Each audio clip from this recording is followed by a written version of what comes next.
আসসালামু আলাইকুম প্রিয় ভাই ও বোনেরা, একবার ভেবে দেখুন, আপনি এই পৃথিবীতে আসার আগে কোথায় ছিলেন? আপনার জন্মের বহু কোটি বছর আগে, এমনকি আপনার পূর্বপুরুষদের জন্মেরও আগে আপনি ছিলেন, কিন্তু তখন আপনার কোনো নাম ছিল না, কোনো শরীর ছিল না, কোনো পরিচয় ছিল না। আপনি ছিলেন এক আলোক কণা, এক রূহ, এক অদৃশ্য সত্তা, এমন এক জগতে যাকে বলা হয় আলমুল আরওয়াহ, অর্থাৎ রূহের জগৎ। সেই জগতে আল্লাহ তাআলা এক অবর্ণনীয় দৃশ্য সৃষ্টি করেছিলেন। তিনি আদম আলাইহিসসালামের পৃষ্ঠদেশ থেকে কিয়ামত পর্যন্ত যত মানুষ আসবে তার প্রত্যেকের রূহ বের করে আনলেন। কোটি কোটি আলোর কণা যা আল্লাহর আরশের নিচে ঝলমল করছিল। সেই সময় আমরা সবাই উপস্থিত ছিলাম, আপনি, আমি, আমাদের পূর্বপুরুষ এবং ভবিষ্যৎ প্রজন্ম। সেই জগতে সময় ছিল না, স্থান ছিল না, শুধু ছিল আল্লাহর নূর আর তার সৃষ্ট রূহেরা। তারপর ইতিহাসের সবচেয়ে গভীর প্রশ্নটি উচ্চারিত হল। আল্লাহ সকল রূহকে জিজ্ঞাসা করলেন, আমি কি তোমাদের রব নই? সূরা আল আরাফ আয়াত ১৭২।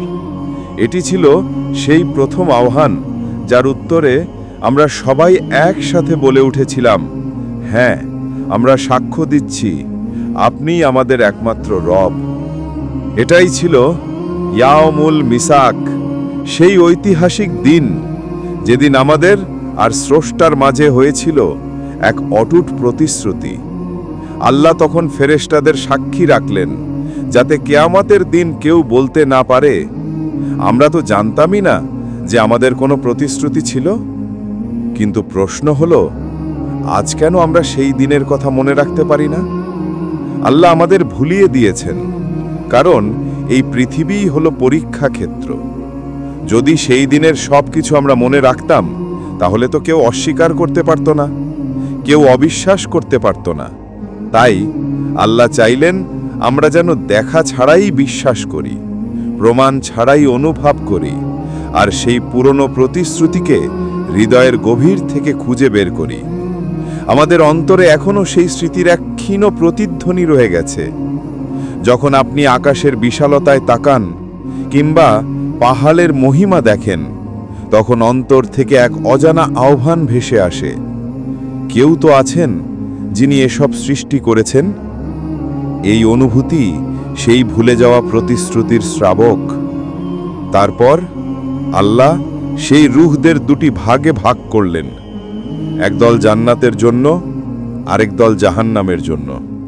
তবে তিনি কারো প্রতি কোনো অন্যায় করেননি, কারণ আল্লাহর জ্ঞানে আগেই ছিল কে তার আদেশ মানবে আর কে অমান্য করবে।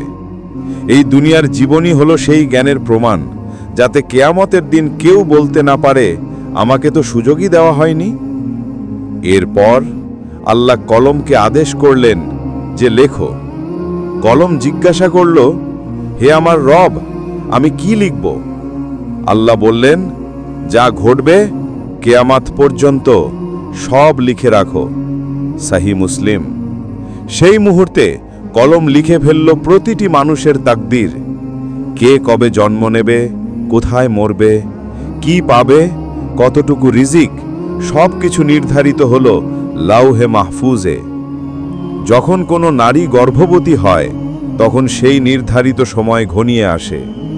হাদিসে এসেছে ১২০ দিন পর ফেরেশতা এসে শিশুর রূহ প্রবেশ করিয়ে দেয় শরীরে এবং লিখে দেয় তার রিজিক, হায়াত, আমল এবং পরিণতি। রূহ প্রবেশের সাথে সাথেই সেই নির্জীব শরীর জীবন্ত হয়ে ওঠে।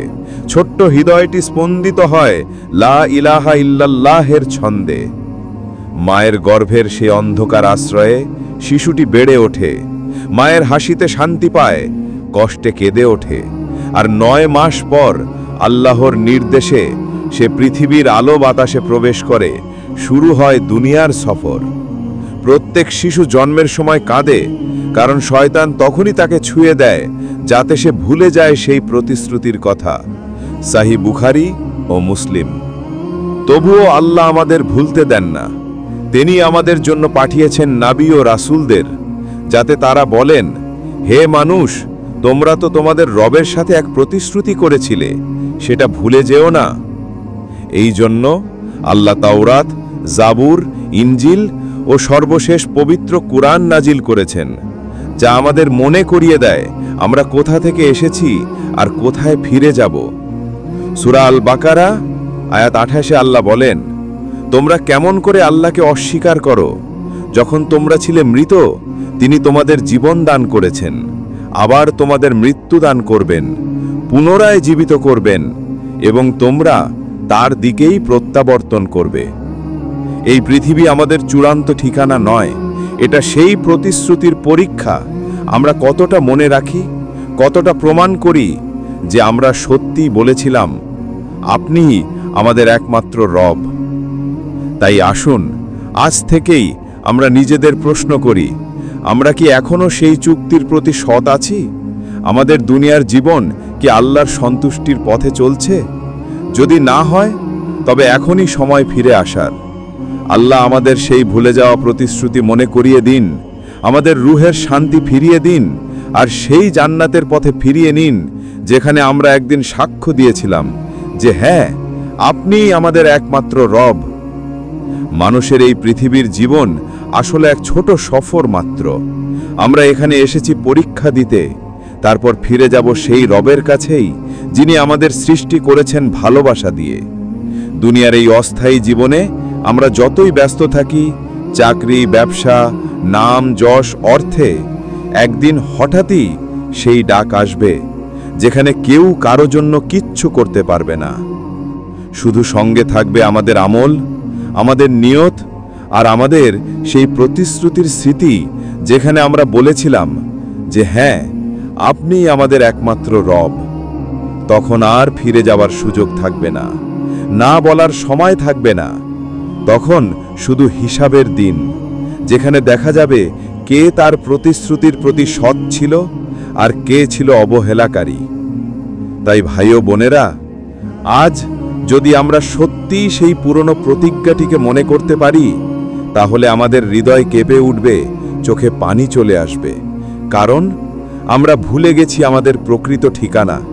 আমাদের আসল ঘর হলো জান্নাত, আর এই দুনিয়া কেবল পথের ধূলিকণা।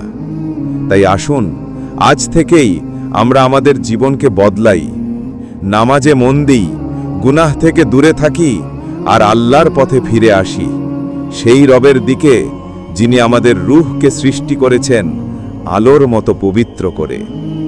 প্রিয় দর্শক, এই গল্পটি যদি আপনার হৃদয় ছুঁয়ে যায়, তাহলে অনুগ্রহ করে লাইক দিন, কমেন্টে আপনার অনুভূতি জানান, আর ভিডিওটি শেয়ার করুন, যেন অন্যের হৃদয়েও আল্লাহর স্মৃতি জেগে ওঠে ইনশাআল্লাহ।